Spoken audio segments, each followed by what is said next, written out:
running back, and is that a permanent move?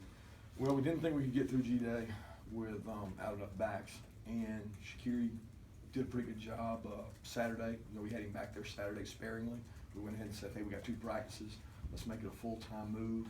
He actually did some good things today. I caught one run that he split us on, and he looks more natural when the ball's in his hand. It's a lot easier to get it to him there. You know, just handed it to him. So he did a good job of that.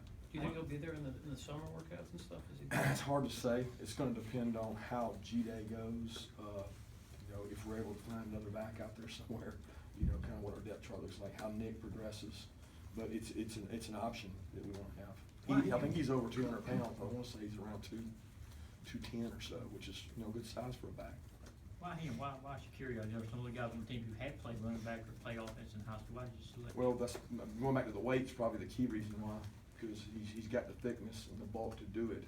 We don't have many receivers. He got that bulk. You know, Chigbu's probably got it, but he's not a true running back. Shaqiri's done it before, and he was comfortable doing it. He's kind of fired up about it. He got a great attitude towards doing it. Is there a number scholarship-wise at tailback that you want to be at?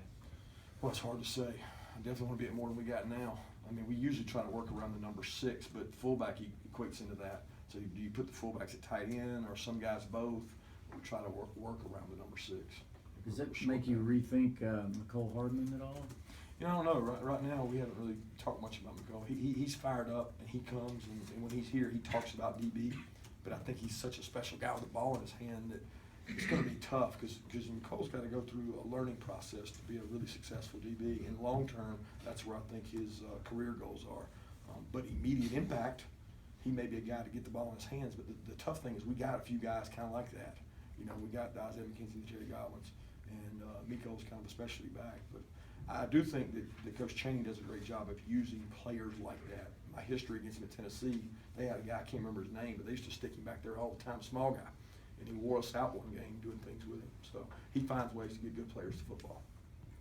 If Rochester can't go on Saturday, I mean, I guess that leaves you, what, 6 defensive linemen? I mean, what does that put you guys I at don't even in want to terms go of there numbers? right now because I don't know if that's going to be the case or not. But yeah, we are depleted. But DeQuan Hawkins was out there today moving around. There's hope still that he may be able to actually play. He's recovered pretty quick. Now Bennett would be out. How much was Hawkins able to do when we were out there? It looked like he was mostly just kind of watching. He was doing, I'll be honest, I can't answer that honestly. I didn't get to watch him much. I know that he was going to work some in Indy, which you're saying that he didn't do much, so I was expecting him to do more. But I did see him one time during a specialty period over there. He said it still hurts to push off on, and you know, he is improving though. He really wants to play in the G-Day game. It's important to him. Have you come up with a plan on how to distribute snaps for quarterback Saturday? You know what, we haven't. We talked about it, and got a little sidetracked today, but we had a meeting yesterday about it, and you know, we're trying to decide. We're probably going to have one quarterback play for both teams and take reps on both sides. We want the reps to come out even, and it's really not about for who wins or loses. It's how these guys play for their respective units, and it's really important to us that we get a fair look. And if there's 100 snaps, we want it to come out relatively even. Coach, one quick follow on the arrests from this morning. Were you made aware of the incident when the original search occurred on April 7th, or was this morning the first time you found out? Yeah, I can't comment until I get a lot more information on it. I just can't go there. On quarterbacks, is there any separation among the 3, and how much will Saturday figure into your?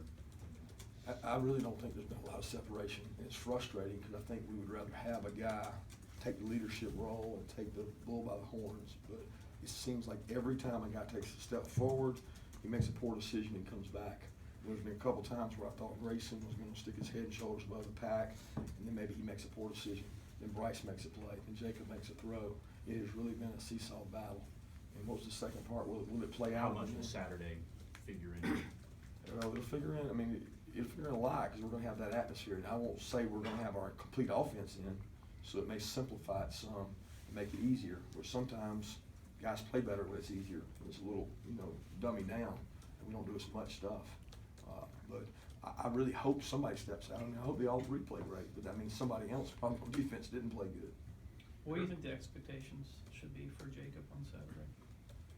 The expectations should be to control the huddle, make the call, go out and execute, make the right reads, make good decisions, throw the ball where you should throw it, hit your check downs, that kind of thing. Just very simple, do the process of being a quarterback. It's not 70% of your passes, it's not 3 touchdowns, it's not any statistical number.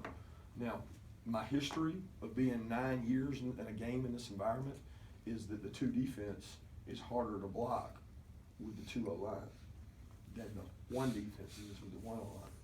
So with that, we gotta do a good job as coaches managing that side of the ball and making sure they get an opportunity, because it can get tough, it can get challenging. Just, that's the history. It's, for 9 years, I was the 1 defensive coordinator and had my hands full, where the 2 defense dominated the 2 offense usually. So, I mean, and for the most part, our 2 defense has been ahead of the 2 offense. So it could be challenging for that 2 quarterback. We gotta help them. Is everybody standing out with number 2 O-line right now at all? Well, they've been rolling. I wouldn't say anybody standing out. You know, Sam's got good physical presence. He's good in the run game. Kendall's been with the 2 O-line, which he started, you know, with the 1 O-line. He has improved. He's got to work on that. You know, he's been off sides quite a bit. A couple of guys up there have really fought all by him, competes every day to get better, does a nice job there. And we've been rolling guys in and out at center. So it's been a struggle with that group. Nobody's really stood out, I would say.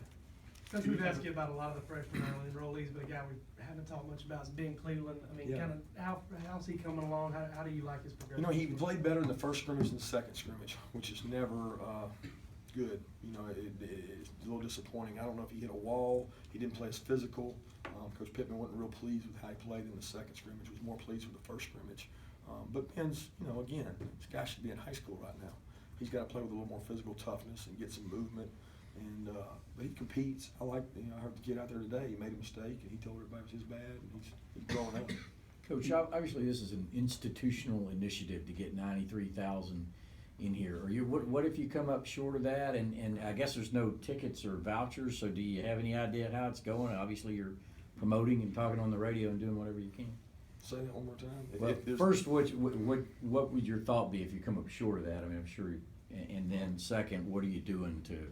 Well, if I come up short, it's not going to be a huge disappointment for me. Obviously, I think it'll help in recruiting if we have it full. But ultimately, I think when you set goals and you try to do things like that, sometimes when you don't achieve them, it's okay. It's still the fact you got closer. You know, I want to win every football game I coach, but I hadn't done that either. So I realized that that makes it tough.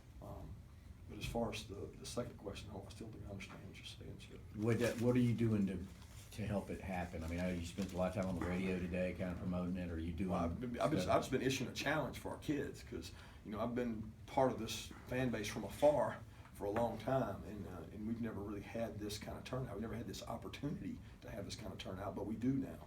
And I'm challenging it because there's a fresh start, there's a new start. We got a lot of great momentum in recruiting. I can't tell you how many kids are calling me and energized from far away, and they're wanting to come to this. So I think it's a great thing.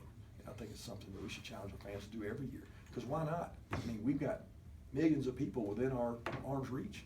So why shouldn't Georgia have 93,000 there every spring game? Should. No excuse. To follow up on that, can you talk about your memories of G-Day as a player? And did it feel like another practice, another scrimmage? We talked about that this morning, actually. You know, this won't be the first time that G-Day would be a sold-out stadium, because we played G-Day at Clark Central once. I played. It was a packed stadium to the tune of about 9,000 or 10,000, I think. I don't know how many were actually there, but they might have had to turn people away, actually. But I'll be honest with you, I don't remember a whole lot about G-Day other than hoping that it ended quickly, because it was the end of spring. And it was kind of, the body was torn to pieces, and you'd been beating on each other pretty hard, so you wanted it to end smoothly and get on with summer workouts. But I think maybe I got hit in the head too much because I don't remember all the pieces. I do remember the Clark Central one because that was kind of different.